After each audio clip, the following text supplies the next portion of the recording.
Hello everyone, कैसे हैं आप लोग। आज हम पढ़ेंगे क्लास 9 का चैप्टर साउंड। काफी इंटरेस्टिंग चैप्टर होने वाला है ये। इस चैप्टर में हम बात करेंगे व्हाट इज साउंड, कैसे साउंड प्रोड्यूस होती है। उसके बाद हम बात करेंगे कैसे प्रोपोगेट करती है, ट्रैवल करती है, टाइप्स ऑफ वेव्स, किस तरह की वेव्स होती हैं, और बहुत सारी चीजें इसमें लाइन अप रहेंगी। ठीक है, तो स्टार्ट करते हैं इस चैप्टर को with this definition of sound. Sound होता क्या है? It is a form of energy. ये क्या है? एक फॉर्म ऑफ एनर्जी है। ये इंपॉर्टेंट याद रखना है। अगर एनर्जी के टाइप्स आते हैं तो वहां पे आप ये भी लिख सकते हैं, it is a sound is a energy. तो sound is a form of energy that gives us the sensation of hearing की सेंसेशन देता है। अब हियरिंग सेंसेशन की बात करते हैं, क्या होता है ये चीज। सेंसेशन में अगर हम बात करें तो हमारी बॉडी में 5 सेंस ऑर्गन्स हैं। 5 सेंस ऑर्गन कौन कौन से? Eyes, nose, tongue, ear and skin. ये हमारे 5 सेंसरी ऑर्गन्स हैं जिससे हम सेंस करते हैं, हमारे आसपास जो चीजें हो रही हैं उनको हम सेंस कर पाते हैं। ठीक है, अब इन सेंस ऑर्गन्स के साथ एसोसिएटेड सेंसेशंस है। कौन कौन सी? जैसे आईज के साथ है विजन। आईज हमें कौन सी सेंसेशन देता है? विजन। उसके बाद tongue taste, nose smell, ear hearing and जो स्किन है वो है टच। तो ये हमारी 5 सेंसरी ऑर्गन्स और उसकी क्या है? सेंसेशंस है। इसमें से जो हियरिंग है, हियरिंग कौन करता है? हमारा ईयर। ईयर हमारा हियरिंग के लिए रिस्पॉन्सिबल है। ठीक है, तो हियरिंग की जो सेंसेशन है वो होती ही नहीं अगर साउंड, या फिर हम कह सकते हैं अ form of energy that is sound exist नहीं करती। ठीक है, तो अगर साउंड नहीं है तो आपको हियरिंग का कोई सेंसेशन फील ही नहीं होगा। समझ आया? तो हमारे को जो हियरिंग करवाता है, मतलब हमें सुनने की क्षमता देता है, वो कौन है? वो एक फॉर्म ऑफ एनर्जी है। वो क्या है? उसे कहते हैं हम साउंड। क्लियर हो गया? एक छोटी सी डेफिनेशन और बन जाती है, तो इसकी एक और डेफिनेशन लिख सकते हैं, it is form of energy, it is a form of energy that enables us to hear, that enables us to hear। सुनने में हमें सुनने की क्षमता देता है, तो वो क्या है? ये साउंड कहा जाता है।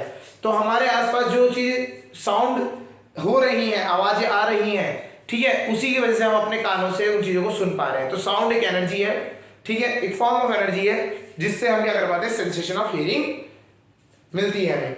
क्लियर हो रहा है? समझ आ गया होगा। अब अगर हम आसपास की चीजों को देखें, आप घर में बैठे हैं, आपके पास टेलीविजन है, मोबाइल्स है ना, आसपास के लोग भी हैं, सब लोग साउंड प्रोड्यूस कर रहे हैं। क्लियर? ठीक है, तो ये, और अगर बाहर चले गए वहां तो आपको बहुत साउंड मिलेगी मशीन्स की, आपके व्हीकल्स की, ऑटोमोबाइल की जो साउंड होती है, हॉर्न्स की साउंड होती है, तो बहुत सारी साउंड आपको सुनने को मिलती है। तो ये मेन क्वेश्चन आता है, ये साउंड प्रोड्यूस कैसे होती है। तो अब यहां पे हम बात करेंगे how sound is produced. Sound produce कैसे की जाती है, या फिर साउंड प्रोड्यूस क्यों होती है। ठीक है, तो साउंड अगर हम बात करें, एक क्वेश्चन टाइप का बन जाएगा, how sound is produced. Sound is produced, किस तरीके से साउंड प्रोड्यूस की जाती है या कैसे प्रोड्यूस होती है। ठीक है, तो इसका समझते हैं। Sound is produced, sound is produced due to vibration, due to vibrations. किससे प्रोड्यूस होती है? वाइब्रेशंस की वजह से होती है। अच्छा, ये वाइब्रेशन होती क्या है इसे समझ लेते हैं। ये वाइब्रेशन हम जो बोल रहे हैं, वाइब्रेशन होता क्या है ये भी समझ लेते हैं। तो इसकी ब्रैकेट में लिख लेते हैं, इसको कहते हैं to and fro. To and fro motion of a body, motion of a body is called vibration, is called vibration. तो वाइब्रेशन क्या होता है? To and fro motion of a body, आगे पीछे जो हम बॉडी का मूवमेंट करते हैं, तो ये क्या है? वाइब्रेशंस कहा जाता है। अच्छा, अगर हम बात करें आपने इंजन, जब गाड़ी का हम इंजन ऑन करते हैं तब उससे आवाज आनी स्टार्ट हो जाती है, तो आप जब गाड़ी में टच करेंगे तो आपको पता लगेगा कुछ वाइब्रेट हो रहा है, वाइब्रेशन हो रही है, साउंड प्रोड्यूस हो रही है। इवन मॉस्किटोज या फिर हम बीज की बात करें, मधुमक्खी जब वो उड़ती हैं तो आवाज आती है ना, वो आवाज किस वजह से आती है, जो उनके पंख है वो वाइब्रेट कर रहे हैं, तो जब पंख वाइब्रेशन करते हैं तो हमें एक साउंड प्रोड्यूस होती है। क्लियर हो गया? तो इस तरीके से जब भी कोई ऑब्जेक्ट वाइब्रेट करता है तो वो साउंड प्रोड्यूस करता है। हाँ, उसकी जो उसकी क्वालिटी या फिर उसकी वो कह सकते हो उसकी आवाज की जो लाउडनेस है वो काफी कम भी हो सकती है, ज्यादा भी हो सकती है। काफी टाइम आपकी वो लाउडनेस इतनी कम हो जाए कि आपको सुनाई ना दे, है ना, कभी ज्यादा हो जाए आपको सुनाई दे रही है, तो वो अलग चीज है। लेकिन जब साउंड कब होती है प्रोड्यूस, जब बॉडी कोई भी वाइब्रेट करती है, तो कोई भी बॉडी अगर वाइब्रेट करेगी तो वो क्या प्रोड्यूस करेगी, साउंड करेगी। क्लियर हो गया? समझ आ गया? तो sound is produced due to vibration. Vibration होता क्या है, to and fro motion of our body. Clear? तो हमें याद रखना है कि बॉडी में जब भी वाइब्रेशन क्रिएट होंगी तो हमारे क्या होता है, साउंड प्रोड्यूस होता है। ठीक है, तो अब हम बात करते हैं कुछ ऐसी चीजों की बात करते हैं जिनमें क्या क्या चीजें हमें वाइब्रेट होती हुई दिखाई दे जाती हैं, या हम बात करें तो क्या क्या क्या चीजें हमारी वाइब्रेट होती हैं। ठीक है, तो आपको आइडिया लग जाएगा कि किस तरीके से वाइब्रेशन होती है, उसके लिए हम ये बात कर रहे हैं। हमारे आसपास क्या होते हैं, म्यूजिकल इंस्ट्रूमेंट्स होते हैं, बहुत सारे म्यूजिकल इंस्ट्रूमेंट्स हैं। हम बात करें वीणा है, गिटार है, ड्रम है, ड्रम हो गया, ढोलक हो गया, ठीक है, फ्लूट हो गया, ठीक है, और बहुत सारे, मंजीरा हो गया, मंजीरा हो गया, ठीक है। तो वीणा, गिटार, फ्लूट, मंजीरा, हारमोनियम, ठीक है, तो बहुत सारे हमारे आसपास क्या है, म्यूजिकल इंस्ट्रूमेंट्स है। तो ये म्यूजिकल इंस्ट्रूमेंट क्या होते हैं, musical instruments are simply those thing जिसमें क्या होता है, जो हमें साउंड प्रोड्यूस करके देता है। क्लियर हो गया? तो अब बात करते हैं इनमें क्या वाइब्रेट कर रहा होगा, है ना। अब हम इनमें अगर बात करें तो इनमें क्या क्या वाइब्रेट होता है। वीणा, वीणा अगर हम बात करें तो वीणा में आपको पता है जब हम उसको साउंड प्रोड्यूस करनी होती है तो हम क्या वाइब्रेट करते हैं, वीणा में हम बात करते हैं स्ट्रेच्ड स्ट्रिंग्स। स्ट्रेच्ड स्ट्रिंग्स, जो स्ट्रेच वायर होते हैं या फिर स्ट्रिंग्स होती है, रस्सियां होती हैं, वो क्या करती हैं, वाइब्रेट करती हैं। तो यहां पे हम बात कर लेते हैं, ये लिख लेते हैं, म्यूजिकल इंस्ट्रूमेंट कौन सा इंस्ट्रूमेंट है ना, और वाइब्रेटिंग पार्ट, वाइब्रेटिंग पार्ट, कौन सा पार्ट वाइब्रेट कर रहा है। ठीक है, तो वाइब्रेटिंग स्ट्रिंग, अगर हम बात करें स्ट्रिंग वाइब्रेट करेगी तब वीणा में आवाज आपको सुनाई देती है। सेम चीज गिटार में रहती है, गिटार में भी आप देखेंगे स्ट्रिंग्स होती हैं, स्ट्रेच्ड स्ट्रिंग्स। अच्छा, ये स्ट्रेच्ड क्यों है, अगर लूज स्ट्रिंग होती है तो वाइब्रेशंस उतनी अच्छी प्रोड्यूस नहीं होती हैं, और वाइब्रेशन बेसिकली क्या होता है, उसमें क्या होता है, वाइब्रेशन की क्वालिटी अच्छी नहीं होती, तो इसलिए हम स्ट्रेच करके रखते हैं उनको, स्ट्रिंग्स को। ठीक है, ड्रम हो गया, ढोलक हो गया, कॉन्गो हो गया, बहुत सारे जो आपने देखे होंगे, है ना, उनमें क्या होता है, स्ट्रेच्ड मेम्ब्रेन होती हैं वाइब्रेट। स्ट्रेच्ड मेम्ब्रेन, मेम्ब्रेन मतलब आपका परत, ढोलक की जो परत होती है जिसपे हम आप हिट करते हो और वो बजता है। तबला है, जैसे तबले में हमारे जो कहते हैं हिट करने के लिए सरफेसेस होते हैं, तो वो सरफेसेस जो होती है वो मेम्ब्रेन होती है, वो वाइब्रेट करती है, जैसे हम उसको हिट करते हैं तो वाइब्रेट करती है। क्लियर हो गया? तो ढोलक, ड्रम, आपका तबला, ये सारे के सारे एक ही कैटेगरी आते हैं, और इन सब में क्या वाइब्रेट करता है, स्ट्रेच्ड। डायफ्राम भी क्या लेते हैं, अच्छा मेम्ब्रेन्स की जगह डायफ्राम लिखा हुआ है तभी भी कोई प्रॉब्लम नहीं, डायफ्राम भी क्या होता है, लेयर ही होती है, तो डायफ्राम कह लीजिए या स्ट्रेच्ड मेम्ब्रेन होता है, यहाँ पे है। अब आता है फ्लूट, ये आता है। अब आप बोलोगे इसमें तो कोई है नहीं चीज, हम जब बांसुरी बजाते हैं तो उसमें तो कोई चीज ऐसी है नहीं जो वाइब्रेट करेगी, ना ही उसमें वायर है, ना ही उसमें मेम्ब्रेन है जो वाइब्रेट करेगी। उसमें क्या वाइब्रेट करता है, उसमें वाइब्रेट करता है air column. Air column basically जो आपका फ्लूट के अंदर हवा भरी हुई है वो वाइब्रेट करती है। आपने कुछ लोगों ने देखा होगा पेन की जो विसल, पेन की जो कैप होती है उससे भी लोग विसल बजा देते हैं, है ना। तो विसल बनाने के लिए क्या होता है, जब उसमें हम फूंकते हैं तो उसमें जो एयर होती है कैप के अंदर वो वाइब्रेट कर जाती है और आपको क्या होती है, एक विसल साउंड आती है। ठीक है, आपकी जो विसल होती है जिसमें आप जो आप पीटीआई होते हैं हमारे, है ना, तो जो वो बजाते हैं, विसल बजाते हैं, तो वो क्या होते हैं, उसमें भी एयर कॉलम होती है, वो वाइब्रेट करती है, प्लस उसके अंदर क्या होता है, बॉल रखी होती है जो उस वाइब्रेशन को और ज्यादा एम्पलीफाई करती है। बढ़ा देती है उसको, ठीक है, क्लियर हो गया। तो ये एयर कॉलम वाइब्रेट कर रही है। हारमोनियम, हारमोनियम जब आप देखा होगा, हारमोनियम किसी को बजाते हुए देखा होगा, तो वो क्या करते हैं, वो मूव करते हैं पीछे से एयर को, तो वो एयर को हारमोनियम के अंदर लाते हैं, और वहां पे जब वो हम बटन, हम जो उसकी कीज दबाते हैं, बटन दबाते हैं, जो कीज कहते हैं उन्हें, कीज दबाते हैं, तो क्या होता है, वो वाइब्रेशन क्रिएट करते हैं एयर कॉलम का, और एयर कॉलम जब वाइब्रेट करता है तो हमारे को क्या होता है, म्यूजिक सुनाई देता है। अब आता है मंजीरा। मंजीरा हो गया, आपने स्कूल बेल देखी होगी, स्कूल बेल्स होती है जो पहले वाली है ना, पुराने जमाने वाली क्या होती थी, एक प्लेट होती थी मेटल की, उसमें आगे हिट करते थे वो हैमर से, तो ये मेटल्स की प्लेटिंग है। मंजीरा क्या होता है, आपने देखा होगा कीर्तन करते हैं तो दो प्लेटें होती हैं, उनको ऐसे से आप एक दूसरे से हिट करते हैं, तो वो बेसिकली मेटल प्लेट्स हैं। या फिर आपका बेल कह लेते हैं, जो आपके मंदिरों में घंटा होते हैं, है ना, घंटे लगे होते हैं, वो आपके बड़े बड़े, है ना, बेल्स हो गई, घंटियां हो गई, छोटी घंटियां हो गई, बड़े घंटे होते हैं ना, तो उनमें क्या है, उनको वाइब्रेट कर रहे हैं, उसमें जब आप हिट करते हो तो उसमें आप अगर बाहर से हाथ रखोगे ना तो वाइब्रेशंस फील होंगी आपको। तो जो वाइब्रेशंस हैं वो वाइब्रेशन ही क्या कर रहे हैं, साउंड प्रोड्यूस कर रहे हैं। तो इनमें क्या करता है, मेटल वाइब्रेट करता है, मेटल वाइब्रेट करता है। तो वाइब्रेटिंग पार्ट्स अगर हम बात करें, गिटार, सितार, है ना आपका, तो इन सब में क्या होता है, वीणा, ये सब में आपका स्ट्रिंग वाइब्रेट करता है। आपका अगर हम बात कर रहे हैं ड्रम में, ड्रम आ जाते हैं, ड्रम, ढोलक, तबला, ठीक है ना, तो इन सब में क्या होता है, आपका स्ट्रेच मेम्ब्रेन करता है। फ्लूट हो गया, आपका फ्लूट हो गया, आपने देखा होगा बैक पाइपर, 3 स्टिक्स होती हैं और एक पाइप लेके होते हैं, उसमें जो फ्लूट आप करते हैं वो बैक पाइपर, उसमें भी एयर कॉलम होता है। फ्लूट, बैक पाइपर, बिगुल, ठीक है, ये सारे क्या है, म्यूजिकल इंस्ट्रूमेंट्स है। तो स्कूल में आप जब जाते हैं तो स्कूल में ये चीजें होती हैं। जैसे आपने देखा होगा बिगुल मिलता है, बिगुल कब होता है, जब एनुअल स्पोर्ट्स मीट्स होती हैं, तो वहां पे क्या होता है, आपको देखा होगा स्टार्ट रेस, जो स्टार्टिंग फंक्शंस होते हैं, ड्रम होता है, बिगुल बजाते हैं, तो वो बिगुल वही है, तो उसमें भी एयर कॉलम वाइब्रेट कर रहा है। तो इन सब में एयर कॉलम वाइब्रेट कर रहा है, तो शेप होती है उसकी, है ना, तो एयर कॉलम वाइब्रेट कर रहा होता है। मंजीरा में क्या वाइब्रेट कर रहा होता है, मेटल प्लेट्स एक दूसरे से हिट करती हैं और मेटल प्लेट्स वाइब्रेट करती हैं। मंजीरा हो गया, इसी तरीके से आपका हो गया जो बेल्स होती हैं आपकी मंदिरों की, है ना, तो ये सारी क्या है, ये आपकी मेटल प्लेट्स में आ जाती हैं। क्लियर हो रहा है। तो इस तरीके से बहुत सारी चीजें वाइब्रेट करने पे हमारी चीजें, हमें म्यूजिक मिलता है, ये म्यूजिकल इंस्ट्रूमेंट में आ जाते हैं। क्लियर हो गया।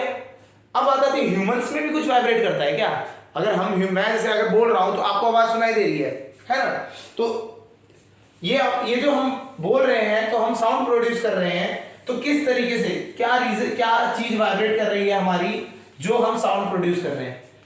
ठीक है, उसके लिए आपको सिंपल एक काम करना है, आपको थोड़ा सा नेक ऊपर करें, इधर मिड में थोड़ा सा, जैसे आप यहाँ टर्न लेता है, यहाँ पे आप अपनी फिंगर रखें और बोलना स्टार्ट करें। ठीक है, 2 फिंगर्स आप यहाँ पे रख लीजिए ऐसे, और आप बोलना स्टार्ट करिए। आप जब बोल रहे होंगे ना बार बार, तो आपकी जो उंगलियों में वाइब्रेशंस फील होंगी। यहाँ पे आप रखिए उंगली, ठीक है, और यहाँ पे आप बार बार जब तक बोलते रहेंगे तो आपकी यहाँ पे क्या होगी, वाइब्रेशंस फील होंगी। तो आपको समझ आ जाएगा कि यहाँ पे कोई ऐसी चीज है जो वाइब्रेट कर रही है। तो यहाँ होता है वॉइस बॉक्स। ह्यूमंस में अगर एक बात करें, ह्यूमन हैव वॉइस बॉक्स, और उस बॉक्स का नाम क्या होता है, लैरेंक्स, LARYNX, लैरेंक्स, which contain vocal cords। हमारे गले में होती हैं vocal cords that vibrates to produce sound। तो आपको समझना है, ह्यूमंस में वोकल कॉर्ड होता है, वोकल कॉर्ड्स होती हैं गले में, और यहां पे जो उसे कहते हैं लैरिंक्स। ठीक है, जब काफी मेल्स में ये लैरिंक्स डेवलप हो जाता है और ये आपको बाहर दिखाई दे जाता है। ठीक है, तो काफी सारे मेल्स में, जब बड़े लोगों में देखोगे आप, तो काफी सारे जो पतले और बड़े लोग होते हैं ना, है ना, पतले लोगों में दिख जाएगा आपको कि यहाँ पे क्या है, वो थोड़ा सा एक हल्का सा पोस्चर सा गले में बाहर सा आ रहा होता है ऐसा। ठीक है, तो ये जो आउटर चीज आ रखी है, ये बेसिकली यहाँ पे कुछ नहीं है, वॉइस बॉक्स है, जिसे हम कहते हैं लैरिंक्स। उसका जो साइंटिफिक नेम है वो है लैरिंक्स। तो ह्यूमंस में जो साउंड प्रोड्यूस होती है, दैट इज ड्यू टू और स्पेशल ऑर्गन जिसे हम कहा जाता है लैरिंक्स कहा जाता है, ठीक है। तो लैरिंक्स से हमारी साउंड प्रोड्यूस होती है। क्लियर हो गया। तो अब हमें ये तो समझ आ गया कि जो साउंड प्रोड्यूस होती है वो वाइब्रेशन से होती है। अब वो वाइब्रेशन कुछ भी हो जाए, किसी भी चीज की वाइब्रेशन हो जाए, ठीक है। अब जैसे दिवाली में बम पटाखे फोड़ते हैं हम, तो उसमें जो आवाज प्रोड्यूस होती है वो क्या वाइब्रेट होता है। तो आप देखोगे जब भी कोई पटाखा फटता है तो उसके आसपास की एयर वाइब्रेट कर जाती है ना। तो वाइब्रेशंस ऑफ, है ना, आपका एयर हो गया उस टाइम पे। तो इस तरीके से कोई ना कोई चीज ऐसी है जो वाइब्रेट करेगी और उससे क्या होगा, साउंड प्रोड्यूस हो जाएगी। क्लियर है। चलिए अब हमें ये तो समझ आ गया साउंड होता क्या है, साउंड कैसे प्रोड्यूस होती है, ये चीज हमें समझ आ गई। तो sound is produced by a vibrating object. कोई भी बॉडी वाइब्रेट कर रही है, टू एंड फ्रो मूव कर रही है, तो उसे क्या कहा जाता है, वाइब्रेटिंग ऑब्जेक्ट। क्लियर हो गया। तो ये आपको ध्यान रखना है। अब बात आती है साउंड प्रोड्यूस तो हो गई, अब साउंड ट्रैवल कैसे करती है, ठीक है। तो इसके लिए आपको एक चीज समझना है, ठीक है। तो एक पॉइंट है, इंपॉर्टेंट पॉइंट है, sound required medium to travel. Sound required medium to travel, medium to travel, ये एक इंपॉर्टेंट पॉइंट है, ठीक है। अब बात आती है साउंड क्या है, requires a medium to travel. जो साउंड है, पहले आपको थोड़ा समझना है साउंड के बारे में, है ना। ये चीज है, इसके बारे में हम बात करते हैं, sound need a medium to travel, क्या होता है इसका सीन समझते हैं, ठीक है। अब देखिए इसको, इसके अंदर अगर हम बात करें तो sound travels in the form of wave. Sound जो होती है ट्रैवल करती है इन the form of wave. Wave की तरीके से ट्रैवल करती है। और वेव में भी कौन सी वेव, वेव भी हमारे दो टाइप की होती है, अभी हम पढ़ेंगे, उसमें भी हम बात कर रहे हैं। तो ये किसमें ट्रैवल करती है, लॉन्गिट्यूडनल वेव में की फॉर्म में ट्रैवल करती है। तो लॉन्गिट्यूडनल वेव की फॉर्म में ट्रैवल करती है। क्लियर हो गया पहली चीज, ठीक है। अब जो लॉन्गिट्यूडनल वेव की फॉर्म में करती है वो तो हमारे को समझ आ गया पहली चीज। अब दूसरी चीज ये समझनी है, जो ये लॉन्गिट्यूडनल वेव जब ट्रैवल करती है तो इसमें क्या होता है, जो मीडियम होता है, मीडियम के जो पार्टिकल्स हैं वो क्या करते हैं, मूव करते हैं। क्लियर है। तो अगर मीडियम नहीं होगा, पार्टिकल मूव नहीं करेंगे, और पार्टिकल मूव नहीं करेंगे तो होगा क्या, जो आपका वेव है वो ट्रैवल ही नहीं कर पाएगा, वो आगे जा ही नहीं पाएगा। क्लियर हो गया। तो जो आपका जो याद रखना है आपको, जो साउंड वेव है, ठीक है, साउंड ट्रैवल्स, एक तो समझ आ गया लॉन्गिट्यूडनल वेव में है ना, sound travels by the disturbance, ठीक है। साउंड क्या करता है, ट्रैवल करता है by the disturbance produced in the medium, produced in medium, ठीक है। मीडियम में डिस्टर्बेंस क्रिएट करके ही आगे ट्रैवल करता है। जो मीडियम के पार्टिकल्स हैं उनको डिस्टर्ब करके आगे बढ़ता है। अभी हम समझेंगे, ये अभी समझते हैं कैसे डिस्टर्ब करता है, ठीक है। 10 it requires a medium to travel, medium to travel, ठीक है। तो ये क्या होता है, ये इसीलिए इसको मीडियम की जरूरत है ट्रैवल करने की। क्लियर हो गया। और इसकी वजह से एक और चीज कैसे कहते हैं, sound wave is also known as mechanical wave.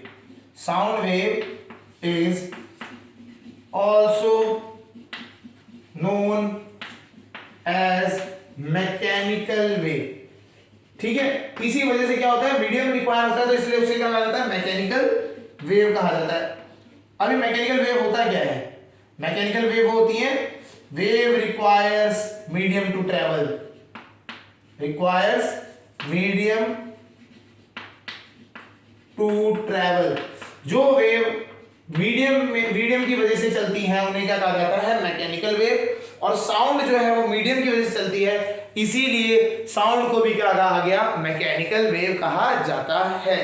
Clear हो गया। तो हमें यहां से एक चीज समझ आया, sound require medium to travel, तो हमें पता होना चाहिए, ठीक है। अगर क्या होता है पहले इसको थोड़ा समझते हैं, जो ट्रैवलिंग कर रहे हैं साउंड की, इसे हम कहेंगे प्रोपोगेशन ऑफ साउंड, वो भी समझते हैं। तो क्या होता है, साउंड ट्रैवल करने के लिए पहले तो आपको समझना है कि वो वेव की फॉर्म में ट्रैवल करती है, ठीक है। ऐसे नहीं जैसे कोई पार्टिकल मूव कर गया वैसे नहीं मूव करती है, वो वेव की तरह मूव करती है, क्लियर। और जो वेव जो मूव कर रही है वो भी इस तरीके से कर रही है कि जो जो पार्टिकल्स है मीडियम के उसमें डिस्टर्बेंस क्रिएट कर करके चल रही है, क्लियर हो गया। तो डिस्टर्बेंस क्रिएट होती है तभी ये आगे मूव कर पाती है। तो इसी वजह से क्या होता है, उसको रिक्वायर्ड है मीडियम टू ट्रैवल, समझ आ गया। और जो भी वेव जिसको मीडियम की रिक्वायरमेंट होती है ट्रैवल करने के लिए उन्हें कहा जाता है मैकेनिकल वेव। इसी वजह से साउंड वेव को क्या कहा गया, मैकेनिकल वेव, समझ आ गया, क्लियर। तो साउंड को, ये इंपॉर्टेंट पॉइंट है याद रखने का कि sound requires a medium to travel, very important point, clear हो गया। तो क्वेश्चन अगर आपको ऐसा पूछा जाएगा कि साउंड वैक्यूम में ट्रैवल कर सकती है क्या, नो, बिकॉज वैक्यूम में मीडियम ही नहीं है तो साउंड वहां पर ट्रैवल ही नहीं करेगी। स्पेस में जब चले गए दो एस्ट्रोनॉट एक दूसरे से बात नहीं कर पाते हैं, ठीक है। आप स्पेस में अगर उनको बोल दिया जाएगी ना वो बातें करो तो वो एक दूसरे से बातें क्यों नहीं कर पाएंगे, बिकॉज वहां पे मीडियम ही नहीं है बीच में। तो आप बोलोगे तो वहां तक मीडियम ना होने की वजह से क्या होगा, आपकी आवाज नहीं पहुंचेगी, क्लियर हो गया। तो इसी वजह से क्या होता है, वहां पे प्रॉब्लम होती है आपको आउटर स्पेस में जाके, बहुत ज्यादा प्रॉब्लम इसलिए आती है बिकॉज वहां पे मीडियम नहीं है, क्लियर हो गया। तो मीडियम चाहिए ट्रैवल के लिए, क्लियर हो गया। तो इसकी इसी वजह से अब मीडियम भी कौन सा ये समझ सकते हैं। इसी का चौथा पॉइंट जो अगर बात करें, sound can travel in solid, liquid and gas. तो जो साउंड है मीडियम तो चाहिए। अब मीडियम में भी कौन, तीनों मीडियम है, सॉलिड भी हो सकता है, लिक्विड भी हो सकता है, गैस भी हो सकता है। आपने एक चीज की होगी स्कूल में, डेस्क पे आप एक कान रख के स्लेट सो जाते थे और उससे बाद साइड में क्या था, आप हिट करते थे, है ना। तो आप हिट करोगे तो क्या होता था, साउंड आपके कान में सुनाई देती थी और वो भी ज्यादा एम्पलीफाइड, मतलब ज्यादा जोर से सुनाई देती थी। तो वो लोग क्या होता था, कान रख के अपना हल्का हल्का म्यूजिक बजा दिया, है ना। तो वो क्या है, सॉलिड में लाइक आपने क्या किया, साउंड को ट्रांसफर किया। अब आता है लिक्विड। लिक्विड में कैसे साउंड होती है ट्रैवल, ठीक है। इसके लिए क्या होता है, आपने देखा होगा कि कभी स्विमिंग पूल में अगर आप गए, है ना, आप स्विमिंग पूल में और आपने अंडर वाटर हो, आप थोड़ा नीचे और आपके साथ में कोई डाइव मार दे तो आपको आवाज सुनाई देती है कि कोई ना कोई नीचे पानी में कूदा। तो क्या हुआ, साउंड जो है वो पानी में ट्रैवल करके आ रही है, ठीक है। वहां पे इस तरह से होता है। अगर हम बात करें किसमें, आपका गैस में, तो गैस तो हम एयर में बात ही करते हैं, हम एक दूसरे कम्युनिकेशन कैसे कर रहे हैं, गैस में कर रहे हैं, ठीक है। तो ये चीज आपको समझनी है। तो जो हम बात कर रहे थे मीडियम की बात कर रहे थे, sound required a medium to travel, सही बात है। और वो मीडियम कौन कौन हो सकते हैं, सॉलिड हो सकता है, लिक्विड हो सकता है, गैस हो सकता है। क्लियर हो गया, नहीं हो गया, ये चीज आपको समझ के रखनी है, क्लियर। तो तीनों मीडियम में ये साउंड ट्रैवल कर जाती है, क्लियर हो रहा है, नहीं हो रहा। चलिए अब आप बात करते हैं, साउंड ट्रैवल तो कर रही है तीनों मीडियम में, हम ये भी समझ आ गया, सब कुछ आ गया, कैसे ट्रैवल करती है, ठीक है। तो कैसे ट्रैवल करती है इसको समझते हैं। इसके लिए हम बात करेंगे propagation of sound, propagation of sound, propagation of sound. Sound, propagation word से डरना नहीं है, propagation means travelling of sound, ठीक है। प्रोपोगेट करना मतलब एक जगह से दूसरी जगह जाना, उससे कहते हैं प्रोपोगेशन। तो ट्रैवलिंग ऑफ साउंड कह लीजिए या प्रोपोगेशन ऑफ साउंड कह लीजिए। प्रोपोगेशन ऑफ साउंड इसलिए लिखा है क्योंकि ये वर्ड यूज होता है, ठीक है, ये वर्ड वहां पे आपको यूज होगा तो इसलिए प्रोपोगेशन ऑफ साउंड यहां पे हमने लिखा है। अब इसको समझिए कैसे होता है। इसको समझने के लिए एक पहले स्टेटमेंट लिख देते हैं, sound travels in a longitudinal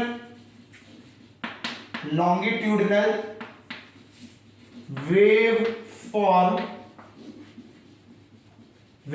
में ट्रैवल करती है, producing compression and rarefaction. ये इंपॉर्टेंट है, ये समझना है क्या है, कंप्रेशन एंड रेयर फ्रैक्शन। अब होता क्या है रेयर फ्रैक्शन और ये क्या होता है ये भी समझ लेते हैं। देखिए डायग्राम से समझाते हैं। ये एक हमारा क्या है, इसे हम कहते हैं ट्यूनिंग फॉर्क, इसे कहते हैं ट्यूनिंग फॉर्क। जो ये चीज आपको मिलेगी हियरिंग डॉक्टर जो होते हैं, कान के डॉक्टर होंगे उनके पास ये मिलते हैं। ठीक है, ये बेसिकली आपके हियरिंग को चेक करने के लिए भी यूज होती है। ट्यूनिंग फॉर्क होती है, मेटल की होती है और इस तरीके से शेप बनी होती है। आप हिट करोगे वाइब्रेट होना स्टार्ट हो जाएगा, फिर आप उसको आप पास करोगे तो उससे वाइब्रेशन से साउंड प्रोड्यूस आपको मिलेगी। क्लियर हो गया? ट्यूनिंग फॉर्क है। अब इसको क्या किया, ये अभी नॉर्मल पड़ी है तो ये तो कहीं पे साउंड प्रोड्यूस नहीं करेगी। ठीक है, अब इसमें हुआ करते हैं ऐसे, देखिए जब ये ऐसे नॉर्मल पड़ी है तो आपके जो पार्टिकल्स हैं गैस के वो सारे इक्वली डिस्टेंस पे, या फिर हम बात करें डिस्टेंस भी नहीं तो आराम से इक्विलिब्रियम में पड़े हुए। इक्विलिब्रियम मतलब आराम से रेस्ट पे पड़े हुए हैं, कोई छेड़छाड़ नहीं हो रखी। ये पार्टिकल अपने आराम से, मान लीजिए हम कि इक्वल दूरी पे ये पड़े थे, कोई इसमें कोई छेड़छाड़ नहीं हो रखी।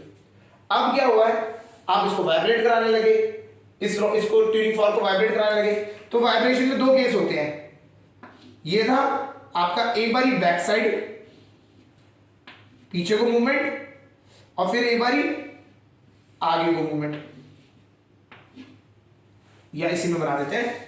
ठीक है, ये आपकी जो है इसमें ये आपका आगे और पीछे मूवमेंट हो रही है, तो ये इस तरह वाइब्रेट कर रहा है ना। तो होगा क्या, जब ये आगे पीछे वाइब्रेट कर रहा है तो ये क्या करेगा, पहली बार फिर आगे जाके हिट किया इसने, तो जितने भी अब जो देखिए वाइब्रेशन से साउंड प्रोड्यूस होगी, ये साउंड जब आगे गई तो इसने क्या किया, आगे इसके जो बिल्कुल साथ में जो पार्टिकल्स थे, ये वाले पार्टिकल्स थे बिल्कुल जो पास चिपके हुए थे, इन सबको धक्का दिया। ये सारे पार्टिकल आगे को गए, तो ये सारे पार्टिकल आगे को गए तो इन्होंने क्या किया, ये और जो जितने भी पार्टिकल्स हैं उन सबको इकट्ठा करते चले गए। जैसे अगर हम बात करें इस तरीके से, ये अगर आपका है ना इस तरीके से, तो स्पंज है ना, इस तरीके से पार्टिकल अभी दूर दूर थे। अब क्या हुआ, जैसे वाइब्रेशन हुआ ये आगे को मूव किया तो इसने क्या किया, इन सारे पार्टिकल्स को दबा दिया, इन सारे पार्टिकल्स को आगे को दबा दिया। फिर ये वाइब्रेशन पीछे गया तो ये पार्टिकल फिर से क्या हो गए, रिलैक्स हो गए, फिर वापस आया, फिर दबाया, फिर रिलैक्स, पुश एंड पुल। तो इस तरीके से क्या हो रहा है, बार बार मूवमेंट करने से ये जो पार्टिकल्स हैं ये सारे के सारे क्या हो गए, एक पैटर्न बना देते हैं। कहीं पे इकट्ठा हो गए, फिर ये कहीं पे दूर दूर चले गए, फिर एक जगह पे इकट्ठा हो गए। क्यों, ये जो वाइब्रेशन हो रहा है टू एंड फ्रो ये कंटिन्यूस चल रहा है।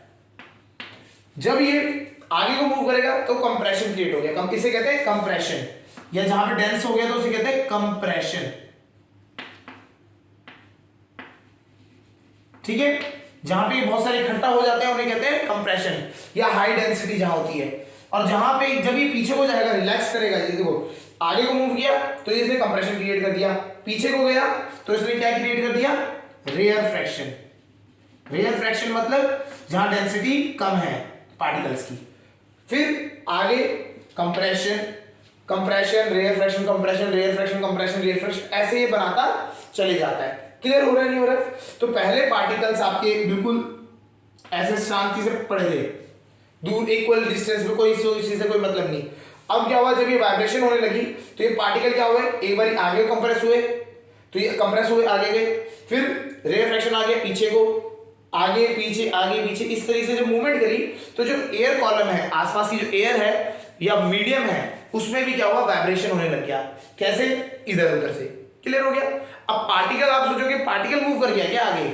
नहीं, पार्टिकल इतना आगे मूव नहीं करता है, पार्टिकल आगे जाके हिट करता है, और हिट करने से क्या होता है, साथ वाला आगे वाला पार्टिकल मूव करने लग जाता है। तो जैसे आप मान लीजिए बहुत सारे बच्चे एक साथ लाइन पे खड़े हैं, तो यहाँ पे अगर हम खड़े हैं तो नॉर्मल अभी तक खड़े थे, वाइब्रेशन हुआ तो पीछे से किसी ने धक्का दिया तो मैं आगे को चली गया। ठीक है, अब आगे वाले पार्टिकल से मैं हिट हुआ तो मैं नॉर्मल आने की कोशिश करी, इतने में फिर से पीछे वाले ने पीछे वाले ने हिट कर दिया, तो मूवमेंट होने लगी मेरी। ठीक है ना, अगर हम ऐसे थे तो पीछे से पुश आया, फिर आगे टकराए, आगे वाले को अपना जो भी जितनी भी आगे पीछे से धक्का आया था वो आगे वाले को ट्रांसफर किया, अब मैं वापस अपनी जगह पे आ रहा हूँ, फिर से एक और नया आ गया। तो ये पार्टिकल आगे पीछे मूव करने लगे, है ना। और जब ये पार्टिकल आगे पीछे मूव करेंगे तो ये क्या करते हैं, ये पैटर्न बना देते हैं किसका, कंप्रेशन, रेयर फ्रैक्शन, ये हो गया कंप्रेशन का, फिर रेयर फ्रैक्शन, कंप्रेशन, उसके बाद रेयर फ्रैक्शन। इस तरीके से जो आपका जो वो है साउंड है वो आपके क्या आती है, कान तक पहुंच जाती है। क्लियर हो रहा है नहीं हो रहा, ईयर तक आपके पहुंचती है। तो इस तरीके से साउंड ट्रेवल कर जाती है। साउंड कहां को ट्रेवल कर रही है, आगे को। क्लियर हो रहा है नहीं हो रहा है? तो इसको हम ना लाइन से दिखाते हैं, ये हम बोल रहे हैं ये आगे पीछे मूव कर रहा है, वाइब्रेट कर रहा है, तो ये क्या हो रहा है, कभी कंप्रेशन क्रिएट कर दे रहा है, कभी रेयर फ्रैक्शन, फिर कभी कंप्रेशन, फिर कभी रेयर फ्रैक्शन, फिर कंप्रेशन और फिर रेयर फ्रैक्शन। तो इस तरीके से ये जो मूवमेंट दिखा रहा है, compression, rarefaction, compression, rarefaction, इस तरीके से जो मूवमेंट दिखा रहा है, ये जो होता है आपका, इसी को कहते हैं लॉन्गिट्यूडनल वेव। ठीक है, तो ये हो गया हाई डेंसिटी कंप्रेशन को, कंप्रेशन क्या होता है, रीजन ऑफ हाई डेंसिटी, और रेयर फ्रैक्शन क्या होता है, लो डेंसिटी रीजन। तो high density, low density, high density, low density, ऐसे चलता चलता चलता जाता है। और इसी तरीके से जब हाई डेंसिटी लो डेंसिटी चलता रहता है तो आपका क्या होता है, वेव आगे ट्रैवल कर जाती है और इस वेव को कहा जाता है लॉन्गिट्यूडनल वेव, और इसी तरीके से साउंड वेव ट्रैवल करती है। क्लियर हो गया। अब सपोज करिए अगर मीडियम ही नहीं होता, अगर मीडियम ही नहीं होता तो पार्टिकल वाइब्रेट ही नहीं करते, तो आगे तो एयर के पार्टिकल वाइब्रेट कर रहे हैं ना, मीडियम जो आपका वाइब्रेटिंग ऑब्जेक्ट तो यहाँ वाइब्रेट कर रहा है, आगे तो कौन लेके जा रहा है साउंड को, मीडियम लेके जा रहा है। अगर मीडियम ही नहीं होता तो ये आगे ट्रैवल ही नहीं करता। इसी वजह से हमने लिखवाया था कि sound needs a medium for propagation या ट्रैवलिंग। क्लियर हो रहा है, नहीं हो रहा है, समझ आ गया। तो ये समझ आ गया होगा कि साउंड को, एक तो पहली बात तो ये समझ आ गई कि मीडियम रिक्वायर्ड है, मीडियम रिक्वायर्ड है, और किस तरीके से मूवमेंट करता है इसे कहते हैं, इस तरीके से मूवमेंट करता है। तो ये हो गया आपका, पहली बात तो समझना, ये लॉन्गिट्यूडनल वेव है। क्या है लॉन्गिट्यूडनल वेव, अभी हम समझेंगे ट्रांसवर्सल वेव होती है और एक लॉन्गिट्यूडनल वेव होती है, दोनों में डिफरेंस क्या है। जब वो अगला जो टॉपिक होगा वो हमारा होगा wave, what are the different types of wave, तो तब हमें और अच्छी तरह से क्लियर होगा कि हम लॉन्गिट्यूडनल वेव कह रहे हैं तो क्यों कह रहे हैं यहाँ पे, ठीक है, और ट्रांसवर्सल वेव होती है वो कौन सी होती है। ठीक है, तो ये तो समझना है लॉन्गिट्यूडनल वेव की फॉर्म में चलता है, और ये क्या बनाते हुए चलता है, compression and rarefaction, compression and rarefaction. तो कंप्रेशन जो होता है वो हाई डेंसिटी जोन होता है, और जो रेयर फ्रैक्शन होता है वो होता है low density zone, rarefaction. ठीक है, तो कंप्रेशन एंड रेयर फ्रैक्शन इस तरीके से आपका मूवमेंट करते हुए आपके ईयर्स तक पहुंच जाता है। तो कभी भी कोई आपका आगे बात कर रहा है आपसे, तो वो क्या कर रहा है, वो जब बोलेगा तो आप इसको भी चेक कर सकते हैं, आप अपने ना हैंड को, पाम को बिल्कुल पास लेके आइए, है ना, और आप बोलना स्टार्ट कर दीजिए। थोड़ा आप जोर से बोलेंगे ना, आपको पता लगेगा कि आपके पाम में एयर हिट कर रही है। आप ऐसे बोलते बोलते रहिए, आपको फील होगा कि आप ना जब बोल रहे हो तो आपके मुंह से जो एयर है वो आपको पाम को हिट कर रही है, और वो कंटिन्यूअसली कर रही है। जब आप बोल रहे हो तो एक बार हिट करती हुई फील होगी, फिर एक बार रिलैक्स होगा। तो ये जो है आपको कंप्रेशन और रेयर फ्रैक्शन का थोड़ा सा आइडिया दे देगा। तो हमारे में जो साउंड प्रोड्यूस होती है, it is in the form of compression and rarefaction. Try कीजिएगा ये कि ना कैसे मूव, आवाज आ रही है नहीं आ रही है। आप जब बोलेंगे तो जोर से बोलेंगे, थोड़ा सा आवाज थोड़ी सी ऐसा नहीं बिल्कुल हल्के हल्के बोल रहे हैं, तो उसमें कंप्रेशन और रेयर फ्रैक्शन कम होंगे। थोड़ा अच्छी टोन में बोलेंगे तो क्या होगा, आपको हाथ में पाम में फील होंगे ये एयर के पार्टिकल हिट करते हुए।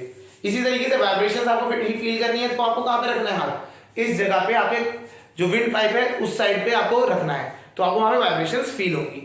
तो ये समझ आ गया होगा साउंड क्या होती है, कैसे वो प्रोड्यूस होती है, वाइब्रेटिंग ऑब्जेक्ट समझ आ गया होगा कि वो मीडियम रिक्वायर्ड क्यों करती है और वो प्रोपोगेट कैसे करती है। ये चीज आज हमने समझी है, क्लियर हो रहा होगा। नेक्स्ट लेक्चर में हम बात करेंगे टाइप्स ऑफ वेव्स, फिर हम बात करेंगे साउंड की कैरेक्टरिस्टिक्स वेव के अकॉर्डिंग कि किस तरीके से कैरेक्टरिस्टिक्स होती हैं। ठीक है, चलिए आज के लिए इतना ही करते हैं।